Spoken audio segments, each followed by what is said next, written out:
بسم الله الرحمن الرحيم. الحمد لله رب العالمين، وصلى الله على محمد وعلى الطاهرين. قال الله تعالى في كتابه الكريم: وقضى ربك ألا تعبدوا إلا إياه وبالوالدين إحسانا إما يبلغن عندك الكبر أحدهما أو كلاهما فلا تقل لهما أف ولا تنهرهما وقل لهما قولا كريما واخفض لهما جناح الذل من الرحمة وقل رب ارحمهما كما ربياني صغيرا. ليش خصص حالة الكبر؟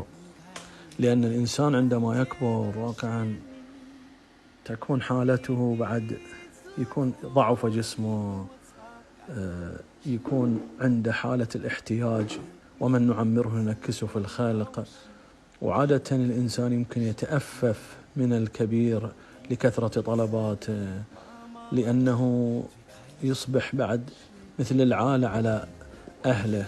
فلذلك الله سبحانه وتعالى يريد أن يذكرنا بالوالدين، فالله الله في بر الوالدين، لأنه هذه الحالة سنصل إليها نحن جميعا. فحتى لا نصل إلى هذا المنظر فلنحسن إلى والدينا، ونسأل من الله سبحانه وتعالى أن يجعلنا وإياكم من البارين بالآباء والأمهات. رب ارحمهما كما ربياني صغيرا، اجزهما بالإحسان إحسانا وبالسيئات عفوا وغفرانا. وصلى الله على محمد وعلى الطاهرين.